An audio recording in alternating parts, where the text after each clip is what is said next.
I just wanted to share some quick tips about how to read a book. So, first, you've got a nice big book. You want to just take a quick overview. Read the front, read the back, read the inside cover if it's got anything, just kind of get a quick overview of what's in the book. Scan through the table of contents. And then, after that quick overview, what you want to do is scan through the book quickly.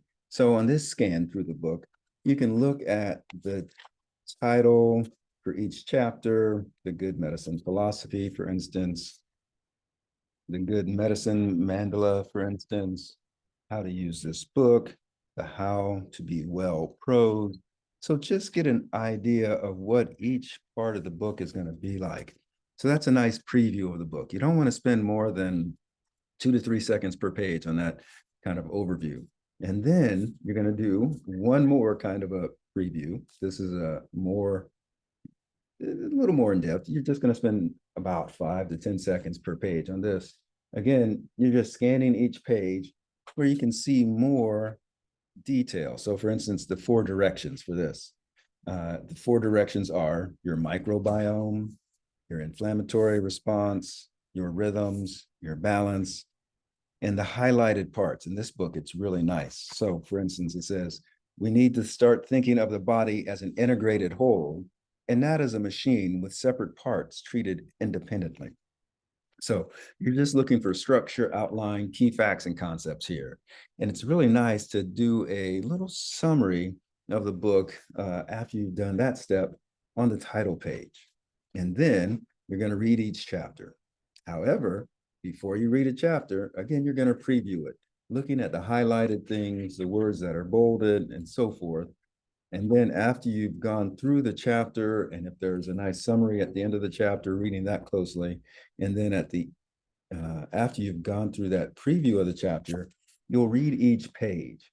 And if you want to learn to read faster, you can use your finger to underline the words as you're reading. So fat-free living has had the opposite effect on our health. Instead of making us healthier, we have obesity and diabetes epidemics, right?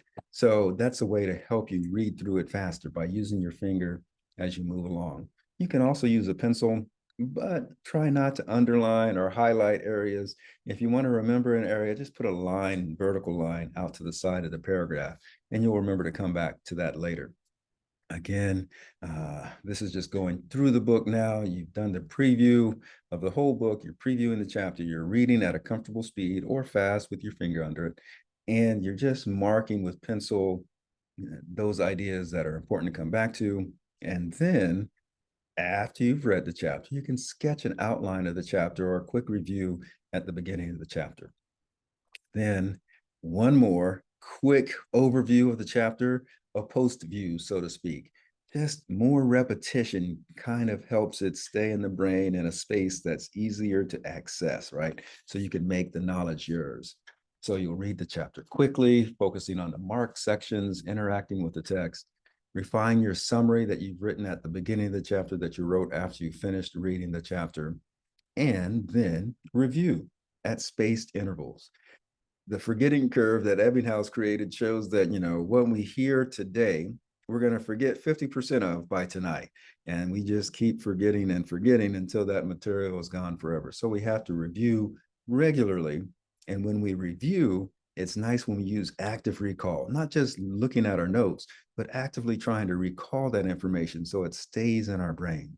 That's a quick look at how to read effectively the textbooks that you have.